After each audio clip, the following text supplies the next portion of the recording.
নমস্কাৰ, এইটো পাটৰ মেইন ছেট হয় বগা। ইয়াতে গল্ডেন গুইনাৰ কাম কৰিছে আৰু লগতে মিনাটো ৰঙা দিছে। ইয়াতে আপোনাৰ এইটো গহনা ডিজাইন হয়। ইয়াতে আপোনাৰ ওপৰত মিৰি বুটা আৰু আপোনাৰ গহনা বুটাৰ এনেকুৱা কাম কৰা। গোটেই চাদৰখনতে এনেকুৱা বুটা বুটা ষ্টাইলত থাকিব। ইয়াতে আপোনাক মই ৰিহাখন দেখুৱাই দিছোঁ।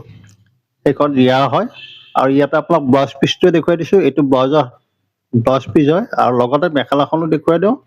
মেখেলাখনো তেনেকুৱা ধৰণৰ কাম থাকিব, চাদৰখনত যেনেকুৱা দেখিছে আপুনি। আৰু মই চাদৰ ব্লাউজ বৰ্ডাৰটো দেখুৱাই দিছোঁ আপোনাক। এইকেইটা চাদৰৰ পাৰি হয়। চাদৰ পাৰিকেইটা দেখুৱালোঁ আপোনাক। আৰু ইয়াৰ দাম আছে আপোনাৰ 17,200 টকা। এনেকুৱা ধৰণৰ কাপোৰ বিচাৰিলে আপুনি আমাৰ লগত যোগাযোগ কৰিব। ধন্যবাদ।